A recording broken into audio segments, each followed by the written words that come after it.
জ্বালানি খাতে সবচেয়ে লুটপাটকারী সরকারের মধ্যে যেমন আওয়ামী লীগে ছিল, বিএনপিও সেই লুটপাটকারীদের মধ্যে সরকার যে বারবার এই জ্বালানি তেলের দাম বাড়াচ্ছে, তারা কি জনসাধারণের কথা একবারও তারা ভাবছে না? আমাদের কাছে মনে হচ্ছে বর্তমান সরকার গুলশান বনানীর সরকার। বর্তমান সরকার গুলশান বনানীর কথা চিন্তা করে, বর্তমান সরকার জনসাধারণের কথা তারা ভাবছে না।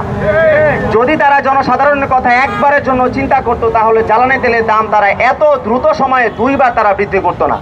এবং আমাদের কাছে মনে হয়েছে যে আওয়ামী লীগ সরকারের আমলে আওয়ামী লীগ সরকার যেভাবে জ্বালানি খাতে লুটপাট চালিয়েছে, আমরা তখন শুনতাম যে বিএনপির আমলে 2001 থেকে 6 সাল পর্যন্ত লুটপাট চালানো হয়েছিল। এখন আমাদের কাছে মনে হচ্ছে জ্বালানি খাতে সবচেয়ে লুটপাটকারী সরকারের মধ্যে যেমন আওয়ামী লীগে ছিল, বিএনপিও সেই লুটপাটকারীদের মধ্যে এরকম ভাবে যারা লুটপাট করে রাষ্ট্র পরিচালনা করতে চায়, তাদেরকে জনগণ প্রত্যাখ্যান করবে।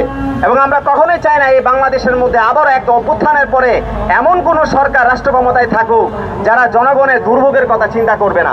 আমরা দেখতে পাচ্ছি না বর্তমানে আমাদের এই রাজনৈতিক সরকারের প্রধানমন্ত্রী তিনি পিআর ক্যাম্পেইন করছেন। আমাদের কাছে মনে হচ্ছে তার যে পদক্ষেপগুলো, তিনি যে লোক দেখানো পিআর ক্যাম্পেইন করছেন, আমাদের কাছে মনে হচ্ছে যে তিনি গুলশান বনানীর প্রধানমন্ত্রী হতে পেরেছেন, জনসাধারণের প্রধানমন্ত্রী তিনি হতে এখন পর্যন্ত পারেন।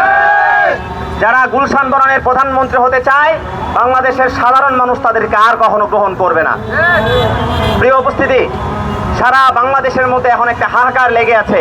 আপনারা লক্ষ্য করুন, এই সারা বাংলাদেশের মধ্যে এখন যারা বাইকার রয়েছেন, পাঠাও রয়েছেন, যারা তাদের এই পাঠাও চালিয়ে, বাইক চালিয়ে, গাড়ি চালিয়ে যারা তাদের জীবিকা নির্বাহ করেন, তাদের একটা দুর্বিষহ বর্তমানে একটা অবস্থা।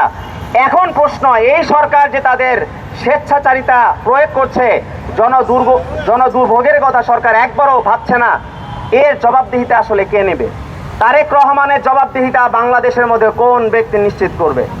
তারেক রহমান কার কাছে জবাবদিহি করবেন, সেই প্রশ্ন আমরা অবশ্যই রাখতে চাই।